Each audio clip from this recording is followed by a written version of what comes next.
जोंनाव थाइसे थाइनै एकाउन्ट दंमोन मैया दाखालि आईटी डिपार्टमेन्टआ कंग्रेसनि मोनसे एकाउन्टखौहाय एआईसिसिनि एकाउन्टखौ फ्रिज खालामबाय एनएसइउआईनि एकाउन्टखौ फ्रिज खालामबाय इउथनि एकाउन्टखौबो फ्रिज थारमाने बन्द खालामबाय जेबो ट्रेन्जेक्सन गैला दा बेबायदि महराव जोङो मारैहाय इलेक्सन केम्पेइन खालामगोन देरहानायनि टारगेट लादों दा 400टा एमपि जुदि देरहायोबा खुनु अपोजिशन पार्टी थाला दा बेबायदि गणतन्त्र हादोराव डेमक्रेसि हादोराव जेब्लानाखि अपोजिशन पार्टी थाया बे हादोरा माबायदि जागोन बे किम जंनि हादोर नर्थ करिया बायदि जागोन बियो पुटिननि हादोर रासिया बायदि जागोन बियो शी जिनपिं चाइनानि हादोरफोर बायदि जागोन डेमक्रेसिनि महरा थानाय नङा गिबिथारावनो आङो गासै बिटिसिनि आरो 1 नं क'क्राझार लकसभा समस्तिनि रायजो राजा बिथांमोननिसिम 1 नं क'क्राझार लकसभानि बिजाथि महरै बयखौबो खुलुमनाय जासिदों खुलुमदों नंगौ जोङो दिनै बे क'क्राझार जिल्ला कंग्रेस कमिटिनि बे दरखं मोखाङावनो मोनसे धरना कार्यसुचि हाबाफारि लानाय जादों बे धरनानि हाबाफारि लानायनि खारनानो जाहैबाय जे थांनाय मासनिफ्रायनो बिजेपि गभर्नमेन्टआ बे सरकारा कंग्रेसनि थाइसे थाइनै थाइथाम थाइब्रै क्राउड फान्डिं रायजो राजाफोरनि अननानै हरनाय फैसाखौनो बिथांमोना मेगन सागासिनो दङ बिथांमोना जेसेबां जे भारतबर्षनि माखासे डिपार्टमेन्टफोर दङ जेरै ED enforcement director IT income tax department आरो बेबायदिनो एखम्बा सीबीआई आईबी गासैखौबो लागायनानै साफ्रोमबो कंग्रेसनि दैदेनगिरिफोर गोसो जानानै मावनो नागिरनाय साफ्रोमबो इंडिया एलायन्सनि दैदेनगिरि जायफ्रा दिनै बे भारत हादोरनि मोजां हाबानि थाखाय एडभकेसि खालामबाय थादों बिथांमोनखौ टारगेट खालामबाय थादों दा खारना जाहैबाय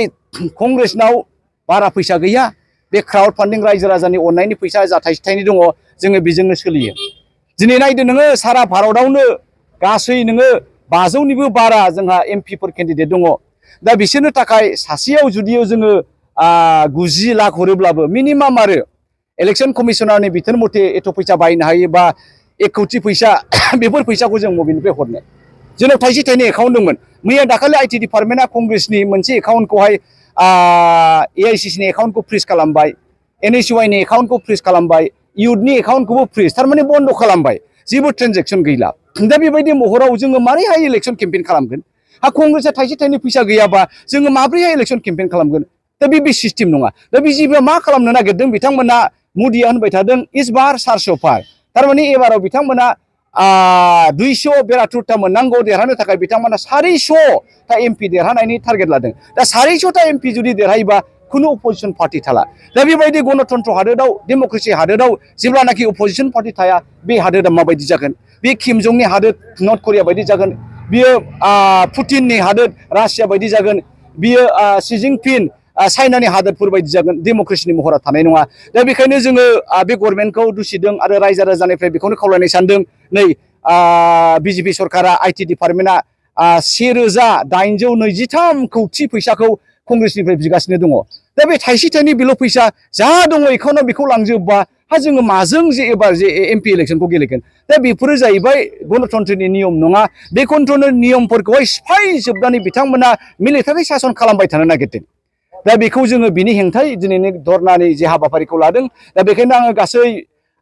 बर' रायजो राजा बिथांमोननिसिम बिटिसि बासिनिसिम खावलायनो सानदों नोंथांमोनहा कंग्रेसआ दिनै अपोजिशन पार्टी गसङाब्ला दिनै बिजेपिआ मा महर लागोन नोंथांमोना नुदों दिनै नरेन्द्र मोदीनि माबा मोनसे हेंथा खालामोबा जों कंग्रेसआनो खालामो हेमन्त बिश्व शर्मानि माबा मोनसे हेंथा हाबाफारि मावनांगौबा जों बिथांनि हेंथायै कंग्रेसआ गसङो दा बेबायदिब्ला अपोजिशन पार्टीयानो थायाब्ला दिनै देशा मा जालांगोन दा बेखायनो खावलायनो सानदों नोंथांमोना नोंथांमोनहा अननानै जे कंग्रेसनो बयबो ज' फैनानै भटफोर होफैदो आरो एबारावहाय बिजेपिखौ जोङो उदखार खालामनांगौ बिजेपिखौ गैया खालामनांगौ नङाब्ला देशा खिन्थु बरबाद जागोन जोंनि लाइमोनफोरा बरबाद जागोन नायदो जोंनि बे ओनसोलाव जोंहा साख्रि बाख्रिनि खोथाखौथ' बाद होदो जोंना कल कारखाना फेक्टरि इन्डास्ट्रिफोरबो जेबो गैला जेरावहाय साख्रि बाख्रि गैयाबा जोङो बेफोरावनो मावनानै जानो हायो दा बेखायनो जोंनि बिदा फंबायफ्रा जोंनि बिब' बिनानावफ्रा मा जायो साख्रि बाख्रिनि थाखाय थाइसे थाइनै खामानिनि थाखाय तामिलनाडुआव थांनांगौ ना गोरान जुनो केरालायाव थांनांगौ अन्थाइ दाननो बबेबा कर्नाटका दिल्ली बम्बेआव थाङो सिकिउरिटि जाहैनो दा जोंनि जायगायाव जेबो हाबाफारिनि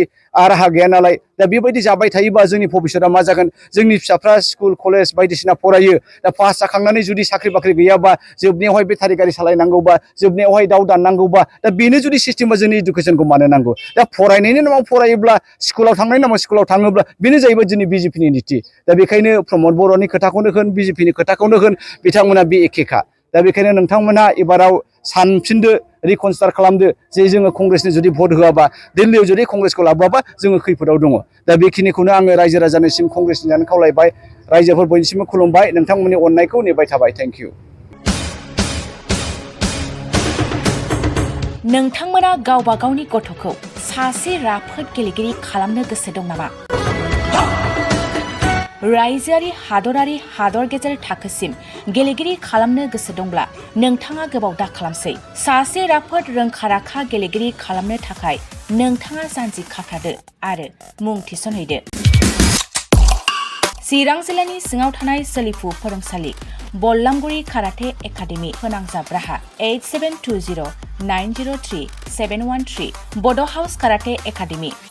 दलाइगाव फोनांजाब राहा 6900451157 बेंटल काराटे एकाडेमि फोनांजाब राहा 9678041226 बिरनगाव काराटे एकाडेमि फोनांजाब राहा 6901341656 आरो डालिगाव काराटे एकाडेमि फोनांजाब राहा 8720903713 बैफोर मख'नाय सोलोंसालिनिफ्राय सिगांनिफ्रायनो रायजोआरि हादरारि हादर गेजेरारि थाखोनिफ्राय बान्था मोननो हानाय सोलोंसाफोर मोननो हाबोनाय सोलोंसालि बे मख'नाय फोरोंसालियाव रोंगौथि गोनां फोरोंगिरिया फोरोंथाय होनानै नोंथांनि गथ'खौ सासे राफोद गेलेगिरि सोरजिनायाव मदद आरो जाफुंसार खालामगोन